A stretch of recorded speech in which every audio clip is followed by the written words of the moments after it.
So start off small, learn as you go, make mistakes, don't make them again. Try and find the right people to guide you. And there are people out there. And start young. You're listening to the Transcendent Farmer Podcast with your host, Annemarie, a place where we dive deep into the question of accessing land and capital to start a farm. You see, I'm right alongside my listeners, working to start a farm of my own within the next 5 years. And at the same time, I've had a huge travel bug since I was in community college.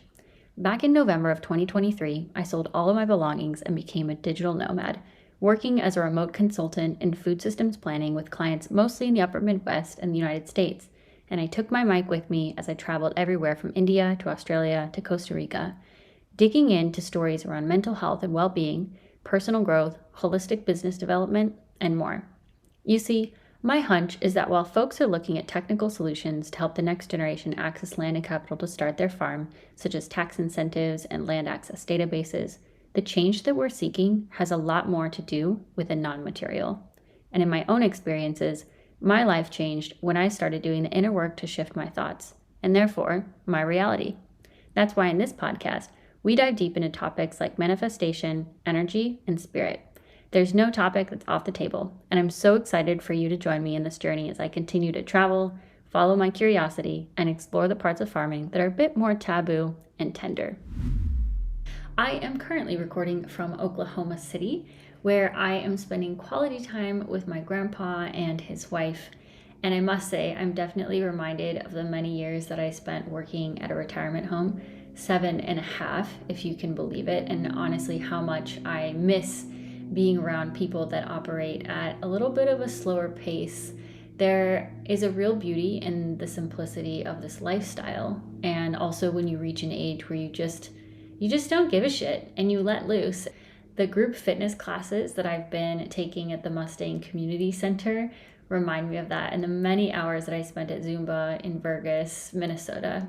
It was a similar environment where I was about 30 years younger than everyone else in the room, and I absolutely loved it. All that is to say, before I introduce today's episode, I do want to encourage and invite you to imagine yourself 70 years older than you are today, and think about what advice you would give to yourself right now.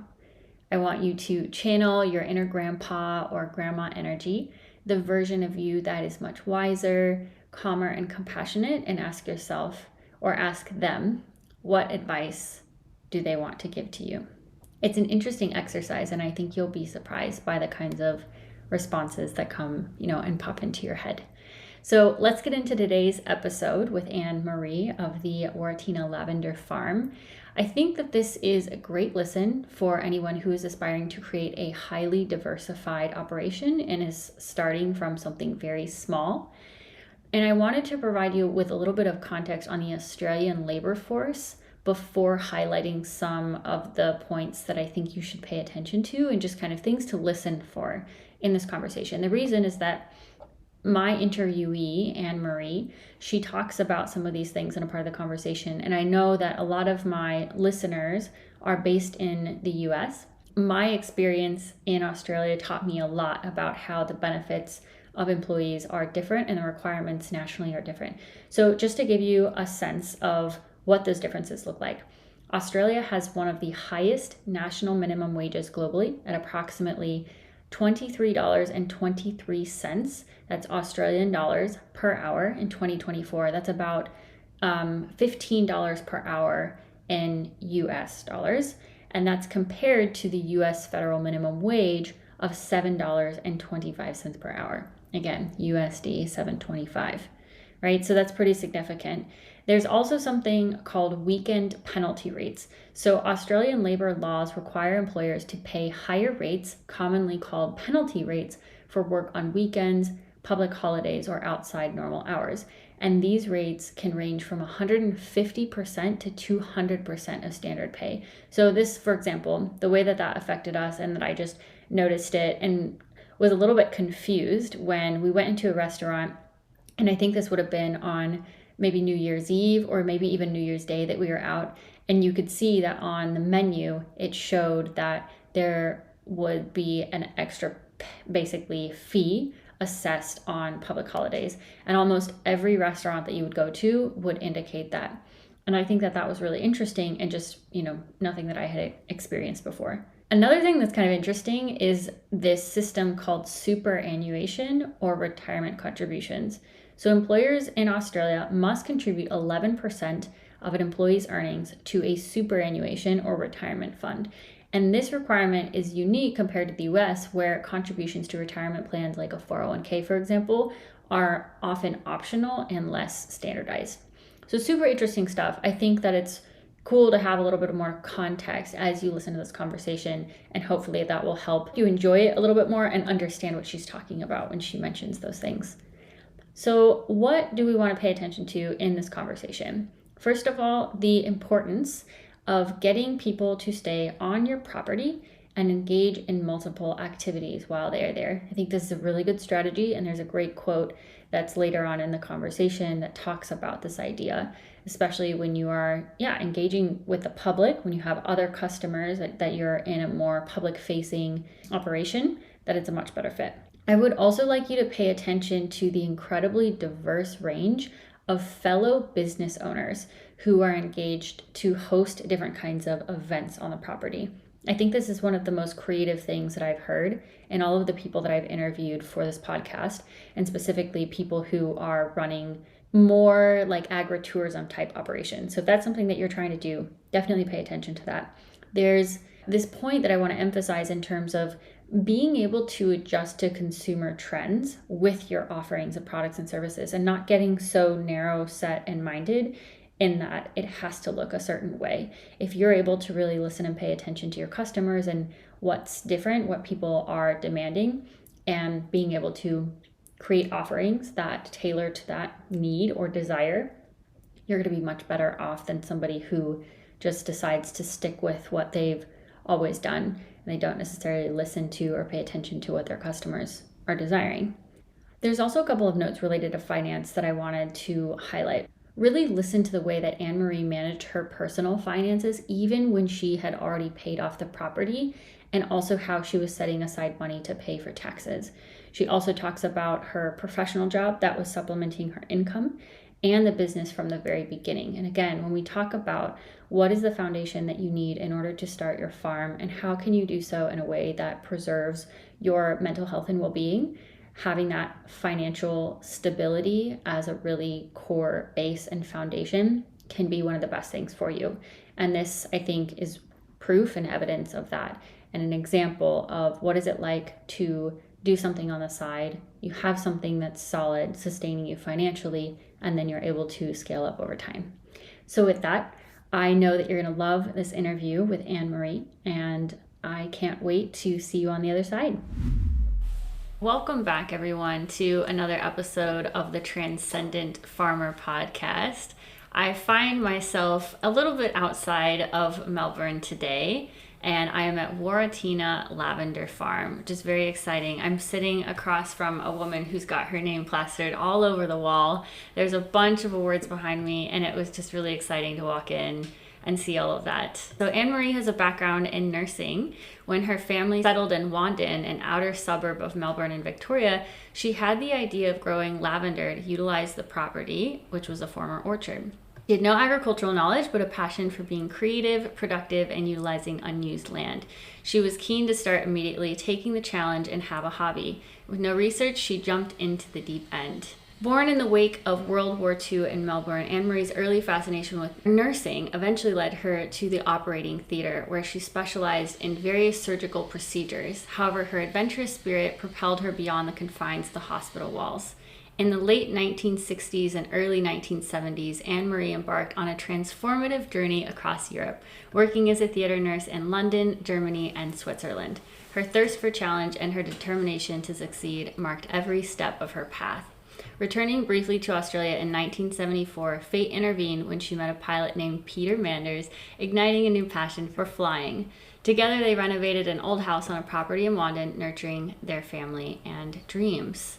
For nearly 2 decades, Annemarie tirelessly promoted her products at markets, sharing her passion for lavender with the world. Her dedication bore fruit, earning her numerous awards and accolades in tourism and retail. In Not content to merely cultivate lavender, Annemarie expanded her horizons, adding a cafe and retail shop to the farm. Her entrepreneurial spirit thrived as she embraced tourism and hospitality, participating in major shows and events across Australia. As her business flourished, Annemarie remained committed to education, sharing her knowledge with students and communities alike. Even through the challenges of the COVID-19 pandemic, she adapted, focusing on her online presence and innovative on-farm events. And today, Annemarie Manders stands as a testament to the transformative power of passion and perseverance. So welcome, Annemarie. Thank you. That's a very complimentary introduction. There's lots of information about you online, and I'm just so excited to dig into the conversation today. This farm started out with you growing lavender for fun on an old cherry farm, and I just want to back up a little bit and see if you could walk us through how did you end up on this property in the first place? The property part of it had been left to my husband from an uncle who had no children, and his other siblings had no desire to live here, and my husband absolutely loved this area, so that's how we came to be here. The 1/4 of it was a gift, and the rest of it we had to pay the rest of the family out, but it was completely undeveloped. Old orchard trees, a little 10-square house with the roof falling off and the gutters falling off and the veranda all rotten. That's how we started. Wow. And did you live in that house, I guess, to start with, or did you live somewhere else, renovate, and then move? Oh, yes, we couldn't live in it initially, and I had 1.5 babies at that stage. So we renovated it and moved in when we had two children, but they were both very young. And I was young and with tons of energy and loved the outside and loved the ideas of having a garden, but furthest from my mind was having a lavender farm. I'd never ever dreamt of it. I continued to work 2 days a week as a nurse on night duty, and then I could be there during the day for the children. Got it. Wow. Yeah, that's a lot. And I think one of the things that is kind of interesting is talking specifically about the lavender itself. So not every lavender is the same. And I'm curious to know, why can't you use a single variety of lavender for different products? There are many different lavenders, but the easiest way to explain it is there's 4 specific families of lavenders. You've got your French lavender, we call it French in Australia, and it's a very soft flower, velvety flower. It flowers for about 8 months of the year, makes a fantastic hedge, but it is not suitable for stripping and you cannot put it into food or anything. It's really more as a fresh flower. That's your French lavender. Then you've got your family of intermediate lavenders, which is an English lavender, and there are quite a few different ones. They are very high in camphor. They have a woody type stem, ideal for picking, drying and stripping for the flower heads to make a potpourri. You then have your Angustifolia family of lavenders. Again, they are an English type lavender with a woody stem. They flower early in the summer. They are darker in colour, shorter in the stem, and they have no natural camphor in them. So that is the difference between the intermediate and the Angustifolia. The intermediate lavenders have a lot of camphor. The Angustifolia lavenders have no camphor, and that is why you're able to use them in anything you're going to ingest. Drinks, ice cream, scones, biscuits, teas, anything like that. And then you have, and then there was the French lavender I talked about, and then there's your Italian style lavenders, which come under the heading of stoicheous lavenders. They will have little wings out the top. You can't really dry them. You certainly cannot strip them. They are an ornamental and they look fabulous in the garden, but they don't have a lavender fragrance. This episode of the Transcendent Farmer Podcast is sponsored by Compeer Financial, a member-owned farm credit cooperative providing financial products and services to support agriculture and rural communities in Illinois, Minnesota, and Wisconsin. Compeer Financial is the third largest cooperative in the farm credit system. Based in the upper Midwest with $31.9 billion in total assets, they take a forward-thinking approach to provide innovative, customized financial solutions and expertise to meet the unique needs and dreams of those they serve. Contact Cy Tao, Senior Lending Specialist, at 597-4086 or by email at sai.tao, that's sai.thao, @compeer.com. Compeer Financial is an equal opportunity employer and provider and an equal credit opportunity lender. I mean, it's amazing to think about the depth of knowledge that you've developed over the decades of working with this plant, but I would love to back up even and talk about like why lavender? Of all of the things that you could have been playing around with, what drew you to lavender in the first place? There came a time when the orchard had to be pulled out. It was very old, and that gave me some land to play around with. And I've always grown up with that attitude that if you've got a bit of land, utilise it in some way. Could have put a fence around and put some cattle in there, and would probably have been a lot easier and less expensive. However, I had visited a lavender farm with my parents. I loved the way it grew in neat, tidy rows. It was very structured, organised. I hate a mess. I love everything, and this is me in the operating theatre. It's just the way I've always been, even as a child. I've always been neat and tidy, and that's why I love the operating theatre, and I run this now like an operating theatre. I love that analogy. And yeah, for anyone who drives out here, they can see that in the fields too. It's so clean, and that's one of the things I've always struggled with and also admired in some of the farms that I've visited that focus more on maybe like fruit and vegetable production. One of the biggest challenges is weed suppression and weed control, and figuring out how do you outline your plots in a way that keeps that sort of neat and tidy look. And for a lot of organic producers where maybe they don't have access to as many of the harmful chemicals that would otherwise just kill all that stuff off, it can be really challenging to manage. But that is one of the things that's very, I would say, aesthetically pleasing about your space here. It is just very tidy, very clean, and very beautiful. And it doesn't just happen. It takes a lot of work. Yeah. We do use a herbicide along the edges of the rows. We have to, because otherwise you would never ever get rid of all the weeds. But we hand weed underneath all the plants, and we hand cut them back. We hand harvest them. A lot of it's by hand, because that's the way I like it. It's a cottagey industry, which really appealed to me.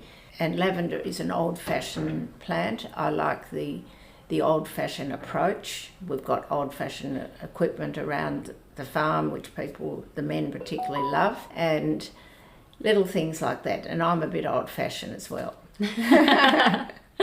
The lavender has to be replanted, right? Like, it has a lifespan. How often do you have to do that? Not often at all, and we've never really had a program set up where we're going to rip out those rows and replant. We've only replanted when I've felt I really had to. I have got 2 rows that are very, very old. They're about 28 years old, and they're a bit like a human being in a way. When you get old, you get a bit dried out and a bit gnarly and a bit stunted in your growth, and that's exactly like a human being is. Yes. And this is exactly like the lavenders are. But I haven't got the heart to pull them out because they look sensational. Yes. And you can see them from where we're talking. We haven't cut those flowers back yet. Yeah. But people love walking down through those 2 rows and immersing themselves in the lavender, which is nearly as high as their shoulders, because the stems are still on the plants. But because all lavenders are different, there are some lavenders you cut back very hard, and there are others you don't. So that's all part of the learning curve. Yes. And I think one of the things people would be particularly interested in hearing about are some of the value-added opportunities associated with an operation like this one. Could you describe what are the value-added products that you guys have, and how do you evaluate which of those to keep selling? In my case, I started growing lavender. I had no intention whatsoever of opening the farm up to the public. In fact, I didn't know what I was going to do. I was just going to have a hobby. And then it was suggested to me that I go to a market. So I slowly started going to a market, and then people then would say, we want to come and visit the farm. And I said, well, yes, you're very welcome to, but we've got an outside toilet. That's all we had. We didn't have a shop or anything. And then that moved on till we had a shop. And after 6 years, and I was going to do that well and keep it small, and a friend said to me, let me tell you this, if you do it well, it won't stay small. And 6 years later, it was too small. So then we built a cafe onto it. So this was the value adding, but it was not, I never had a business plan because I was never going to have a business. I was just going to have a hobby. Yes. And the hobby then sort of flew out the window. But one thing you need to have is, I didn't know at the time that I was entrepreneurial, but I realised once I built that cafe, I had to be entrepreneurial because I had to pay back what it had cost me. Mm-hmm. So I started going to every market you could possibly go to, and then I started doing big shows. Then I thought, well, now hang on, lavender only flowers in the summer. What am I going to do to encourage people to come and visit the farm? Because by this time we had opened it up to the public, and give them a reason to come when there was no lavender in flower. I planted 2 rows of French lavender that flower for 8 months a year, so that at least gave them some lavender to look at. Then I thought about doing exhibitions in the drying shed, which was empty, and that is what we did. Mm. And so over the years, I've had at least 4 exhibitions a year. One around Mother's Day, Patchwork Hood exhibition, which was a fantastic. Then I thought, well, we've got to look after our men. Mm-hmm. So I started a woodworking exhibition. Then I had a photographic exhibition. And then I had the local art society came for years and years and years. Wow. So we spaced them out over that time. I didn't need to utilise the drying shed for anything else but lavender in the lavender season. Mm-hmm. And the other way of value adding is during the lavender season, I have, when we still do this, open up our private garden.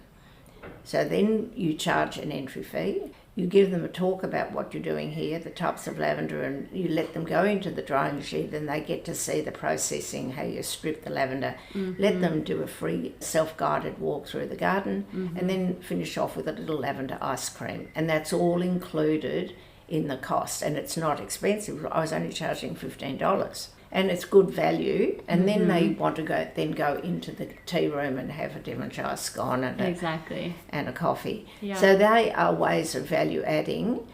There are other things you can do too. We've got grounds there that during the season they often use as an extended car park, but when it's not season, why not have some festivals? Well, we have a lavender festival. We've done a lavender festival for about 28 years, and that's been absolutely brilliant, but I'm not doing any more. It's just too much. We've had, over the last 3 years, a dog day, and we'll continue to do that. That's a huge amount of fun. Yes. You have market stalls, food trucks. Everybody's happy, the dogs are happy, the owners are happy because the dogs are happy, and we didn't charge, no entry fee, we just asked for donations, and we got a lot. So that's another thing. Weddings is another thing. You charge an entry amount of fee for the use of your grounds, and it's just the hire of the grounds, and then the bride and the groom have to organise all their catering and marquee and whatever, and we open up our private garden for the service. You can do special occasion birthdays, christenings, there can be workshops. It's absolutely endless, and that's all part of value adding. And then on top of that, you've got your products that you're manufacturing, and we manufacture 85% of our product. We also then, and this started when we developed our website, which was quite a few years ago, but then it got all changed, and that with online, we brought in an online shop, and my website lady, she's built that for me. So that's the thing, that while I'm closed at the moment, we're working on encouraging people to buy online.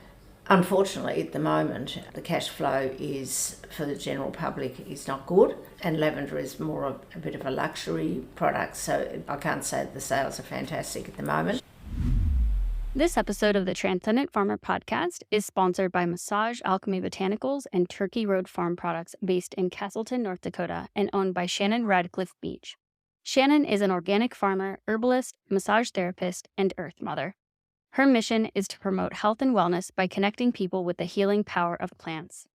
To achieve this, Shannon crafts herbal remedies and products made from the herbs and berries she grows on her farm, as well as hosting events and classes that teach practical herbal knowledge and how to live more harmoniously with the cycles of nature. Find out more about their products and services by visiting their website or following them on Facebook, LinkedIn, Instagram, and YouTube. However, another value adding is not only retailing your product through your shop, but it's wholesale. Yes. Now you get half as much for wholesale, but at least it's more money in the coffers. Right.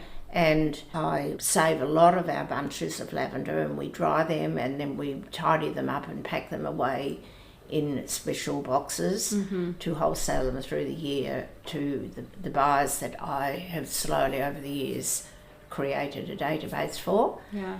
And then there's also the dried lavender that you can wholesale that in various different ways. So I've got some really good buyers for the dried lavender. Yeah. No, I think that's just so impressive, and I feel like maybe that's where sometimes people are a little bit limited initially when they're thinking about purchasing a property or what's possible, or they feel confined to maybe what they've written about in their business plan when they've gone through a beginning farmer training course, for example. And I really appreciate what you said before we hit record about the only limitations to what you can create are your imagination. And I completely agree. I think one of the things I would love to really emphasize with this audience and just with farmers in general is thinking about your own farm as a place for self-expression almost. And that's something I've really picked up in all of these places that I've visited. You find people have their own unique interests and passions, and that does end up being reflected in what they create on their farm. And so it's almost like your farm is this beautiful fingerprint of who you are, and it shouldn't look like Joe Schmo down the road. It should be completely different and unique, and that's what people are paying for when they come out to a place like this. It's the experience of your love that you've put into this place, and how is that reflected on the land, right? And in the spaces that are available to them. It was said to me way back, before I knew anything as much as I know now, that you need to give people a reason to come. You give them a reason to linger and give them a reason to come back. Now, that was said to me by a lady from the States, and I've never forgotten it. Give them a reason to linger. Well, in our case, it's a lovely lavender farm, and we've got nice gardens, and it's all very well presented. That's to come and to linger, but to give them a reason to come back, they give them a good experience. Why do they want to come back? Well, they might want to come back and give a friend or a relation the same experience, or they want to try the scones, or they want to just buy a gift from the gift shop, all sorts of things. But you do need to have a passion, and you use that word. You absolutely have to have a passion about what you want to do. You have to have an enormous amount of energy, and that means going to bed early and getting up early. And I mean going to bed early because you can't afford to be tired, and you do absolutely have to have energy. So passion and energy, and also an understanding that you are not going to make much money for quite a long time. It will gradually happen as you learn about what you're doing, and you are going to make tons of mistakes. Now, I didn't do any research in the beginning because I wasn't going to have a business. Right. I was just going to have a hobby. And I made tons of mistakes. And the first one was that weeds grow quicker than lavender. Yes. And I then had to learn all about weed control. And it was enormous. We didn't even have a tractor, let alone me knowing anything about weed control. So that was a huge learning curve. And then going to my first market, and this person came along and wanted to buy a whole lot of my bunches of lavender and send them to Sydney. Well, I didn't know how on earth I was going to get them to Sydney. Yeah. It was an unknown territory. So bit by bit, I asked a couple of questions, and then I was introduced to a couple of buyers in Sydney, and they've been buying from me for years. But I must tell you just a very short little anecdote of a bad experience that I had, and it was lack of knowledge. We've got a lavender that is very, very popular. It's a long stem and a dark, very dark purple flower. Absolutely magnificent. And we had a huge order of 800 bunches to go to Sydney by the Sunday. Well, there was no way in the world you could pick 800 bunches. We start picking at 5:30 in the morning. So I thought, and it was very, very hot in the summer, I thought, right, we will pick 500 bunches on Saturday, and it was very, very hot, but where was I going to put all these bunches that had been packed into boxes? I couldn't just sit in our drying shed. It was over 30 degrees. However, the man across the road he has an apple orchard, and he has all these cool rooms, but some of them were empty. And he said, by all means, put your 5 boxes of 100 bunches in my cool room and come and pick them up on the Sunday morning. So we got up early Sunday morning, picked out 300 bunches. There I had my 800 bunches and went over to the trucking company, and off they went to Sydney.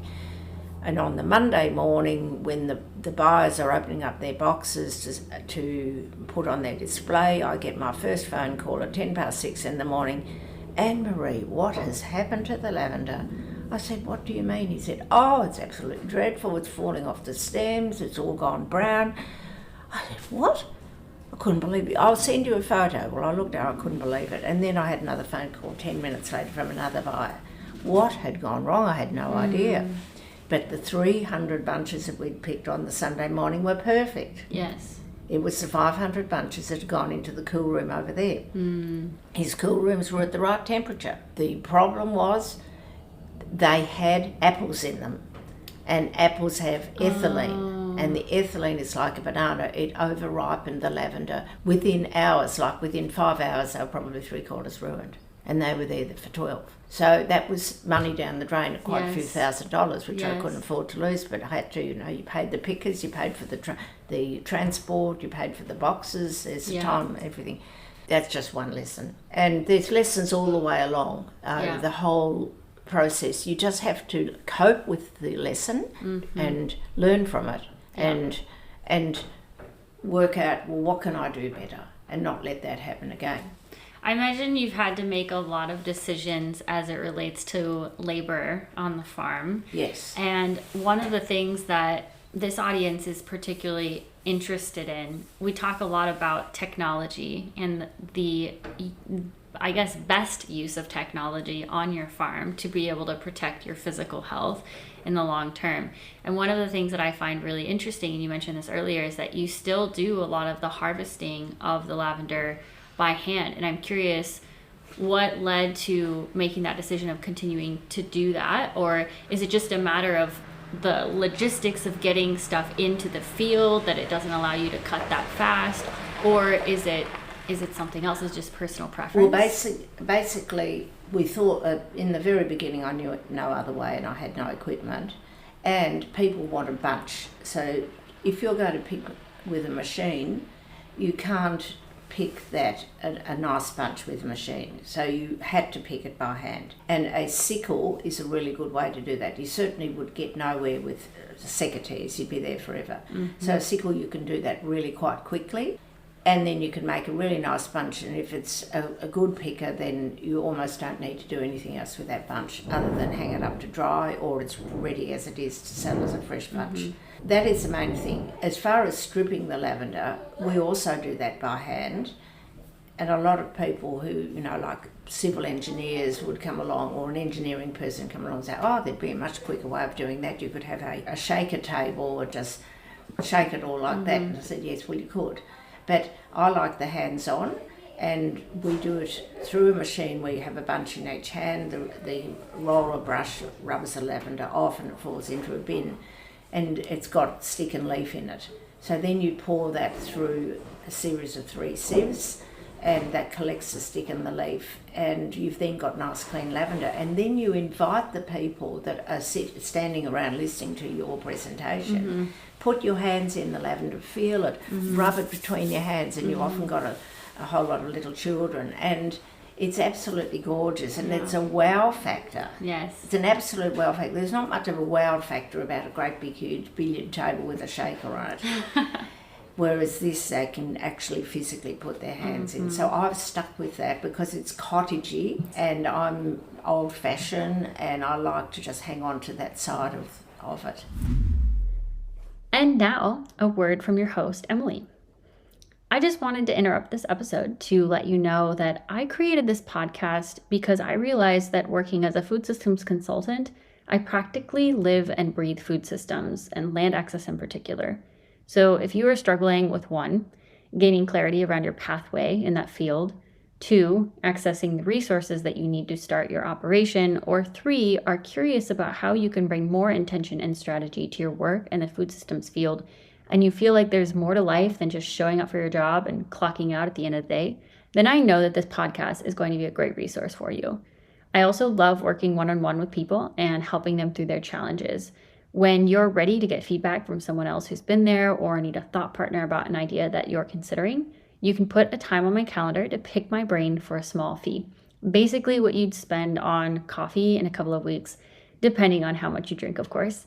This is a new service that I'm going to be offering, and I honestly don't know for how long, so don't wait too long to book a time. I'll make sure that the link to do so is in the show notes for this episode and the blog post that's on the website. So with that, let's get back to the episode.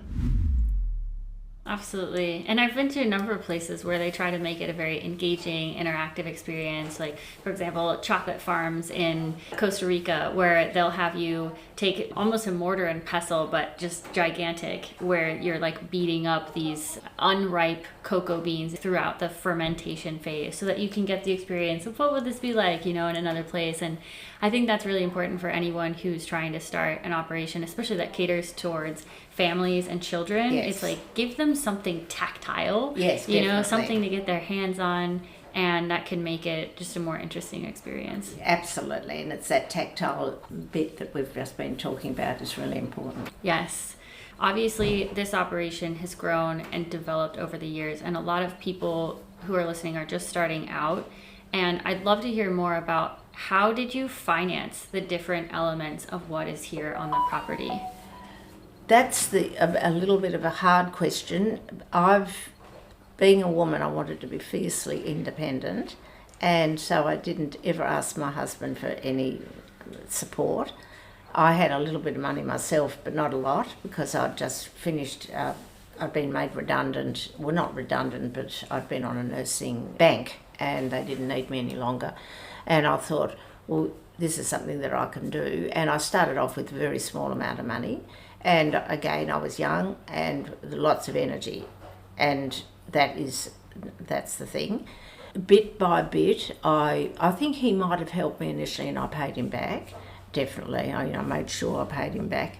And as I made the money, and you start to value add. So everything I made in the beginning, I put back into the business. As far as financing the business, that is the hardest thing. In my case, I actually didn't have to earn a salary. And that's where I think it's been an enormous asset, because I had a husband who was still working and buying the food, and we'd already paid off our farm. So that was a massive, massive advantage. And I could do what I liked with what I was earning from the sale of my product, and as far as developing it, and everything you develop costs, and then you've got to look at everything about a product. If it's a bottle of hand cream, you choose the right bottle, and is that the style you want? And then there's the labelling, and have you got all the right information on the labelling? And then you've got to then there's the ingredients that go in the bottle, and where do you find that, and how do you know what you're going to do? And then you've got to put it in the bottle, and that takes some labour.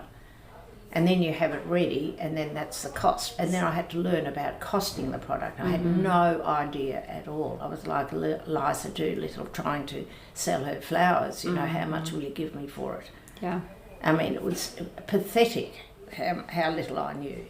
But you make mistakes, and you learn, and people give you guidance as you go. I did sink the majority of the money that I was making in the beginning into the business, as far as we had to put in a driveway. We then needed a car park, and we built the shop, and we needed that because we built the shop. Well, then 6 years later we extended and we built the cafe, and I worked at like nothing on earth and paid that off in 5 years. And I had a loan for 10, I paid it off in 5. But then that also meant we had to make changes on the property itself. We had to put in an exit drive, we had to extend the car park.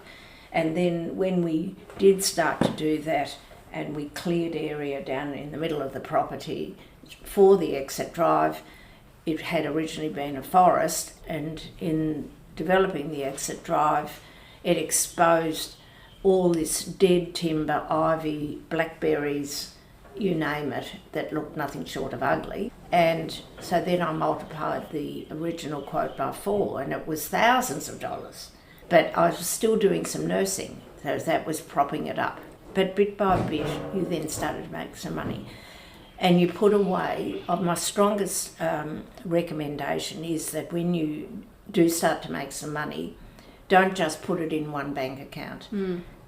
I did in the beginning. And then suddenly I had to do the BAS and I had to pay the tax. And I was I haven't got enough money to pay for that. And I hadn't made allowances for it. So I then, I was advised that you must have another bank account and call it whatever you call it, tax and insurance account or whatever, which is what I call mine. And I dump into that as much as I possibly can whenever I can. Yeah. And in a way it acts as a savings account. And I pretend I haven't got it, but it's there as an emergency. And then it is there to pay those extra big amounts of money that you thought you didn't have, but they're there, and you keep building it. And ideally you want to put as much into it at the time of the year when you're making the money. The biggest cost of all is wages, and they are horrendously high. In Australia, they're one of the highest in the world, and we can't get away from it. So we have to work as efficiently as we can. If you want to be open on a public holiday, you either do it on your own and don't pay yourself, or you get some willing helpers and give them a little bit of cash, or you use family, and you just, whatever you do. But if you're going to use your regular staff, you've got to pay them a ridiculous amount of money, or not open at all. Then there's Saturdays and Sundays in hospitality, or, they're the days when people are out, and you do have to pay the higher tariff for those wages. Try and keep your wages though to a minimum, do as much as you can. Yeah. Keep yourself fit, have plenty of sleep. Hospitality is tough, but you don't have to have the full menu. And in the early days, I was getting really excited about what I was doing. We were doing breakfasts and lunches, and we were not open for dinner. But just in the last little while, I've had this girl working for me, and she said, Annemarie, she said, you really don't need to be thinking about doing lunches. Let's just do scones and cakes. And we've got a liquor license. Now, the cakes were expensive, but then you double the price and the people buy them. Yeah. If you're a cake eater, which I'm not, but that's why I'm not a very big person. I'd rather an olive or a gherkin. But needless to say, there are people out there who have got plenty of time. All they want to do is sit and enjoy the venue, have their coffee and have their cheesecake or whatever it is, and they don't care about how much it costs. What I am going to do when we reopen is have a grazing platter, because we do have a liquor license and we don't sell a lot of it, but there is a part of the age group in the population that likes to sit back and just graze on a platter and have a glass of wine. And that's something I think is important, especially in the lavender season when the gardens look magnificent. Getting back to the financing, you live frugally yourself. You pay yourself a pittance. Sometimes you don't pay yourself at all. And that's how it is. If you want to build the business and get it to what you feel is an acceptable size, then you do have to go without yourself and put it all back into the business. But I'll just say one last thing is, don't dream it, do it. But start off small. Absolutely essential. People that have this dream and they're going to have this multi-million business doing this, that and the other, and then they go and borrow all this money from the bank, and then the whole thing falls over because they're making mistakes, they haven't got experience, they've got to find staff, they've got to pay the staff, and then they've got to pay the bank back, and it all goes pear-shaped. Yeah. So start off small, learn as you go, Make mistakes, don't make them again. Try and find the right people to guide you. And there are people out there. And start young. Although I wasn't all that young when I started. I was 46 when I started. Some people, I mean, you were like a second career farmer. I meet a lot of people like that. Yeah, where they've got their thing and then they transition into farming. So yes, yeah. And a lot of people, you know, in their retirement, and they might take early retirement or they retire at 65. I think I'll have a lavender farm. And, you know, they are well and they've got energy. But then suddenly they're 75 and the joints aren't working very well and your back's sore and you think, what the hell am I doing, you know? I wanted to take a moment to give a shout out to one of the Transcendent Farmer Podcast's newest sponsors, the Fargo-Moorhead Wellness Collective. The FM Wellness Collective is a community of wellness practitioners in the Fargo-Moorhead area dedicated to supporting and empowering one another. They serve as a reliable resource for the community to connect with wellness professionals, making wellness more accessible and strengthening the culture of well-being in the Fargo-Moorhead area. Learn more by visiting the links in the show notes or finding the collective on Facebook, Instagram, and LinkedIn. Well, one of the questions that I always love to ask guests, because you are on the Transcendent Farmer podcast, is what does it mean to you to be a transcendent farmer? I've loved every minute of what I've done. I would never have thought in a million years that I'd be where I am today, or that people know about me. And a lot of people know about me. There's things that have been written about what we've done. I get a huge number of people from all walks of life and all countries of the world. I get an enormous amount of satisfaction out of meeting them. Different cultures. You do learn a little bit about different cultures, what's acceptable, what isn't acceptable. But I am me, and I haven't actually thrown my arms around, you know, like an Indian with a turban, because that probably wouldn't be acceptable. But if he wants to throw his arms around me, well, I put my arm around his waist, and I think this is fantastic. Yes. You know, and I get lots of people that want to take my photo from, you know, that they just think, oh, you look like Queen Elizabeth. Well, I think it's the hat and the pearls, because it's certainly not the finance, that's for sure. But I feel privileged that I've been put in that category of being a transcendent farmer. I think the thing is diversification. And in my case, I haven't wanted to stick with the modern way. I've kept with the old way, but I've had to adopt some of the modern things, because such as the FPOS machine and what young people expect. Because the young people are the ones coming on, and they've got more money than anybody else. And so you do have to have those services. Keeping your place presentable is of paramount importance. And it's not only your place, it's the people that work here, and young people, I've had to teach them. And I speak to high school students, I say, you can't help your face, you've been given your face by your parents, but you can help how you present yourself, how you wear your hair, how you speak to people on the phone, opening the door, being aware of their abilities. If they're an old lady on a walking stick, don't walk in front of them, hold the door open, pull the chair out. All these things that to the older generation is almost taken for granted, and a lot of young people have not got that spatial awareness, so they need to learn and be taught. But wear your hair nicely, speak nicely, and present the product nicely, whether it be food on a plate or your product. Don't just hand it to them over the counter, pop it in a bag and thank them for coming. Just general courtesy. If someone wants to learn more about the farm or you, more information, maybe how to visit, where would you send them? Where would they go? By all means, they contact me through either on my mobile phone or email, and they can come and visit me. I'm always open to people to come and visit me, and I do consultations. So that is something I do, and I have done a lot of consultations to people that want to start out. It doesn't have to be lavender. It can be, I can apply the lavender experience to anybody who wants to start out on growing something on their farm, whether it be turnips or sunflowers or whatever it might be.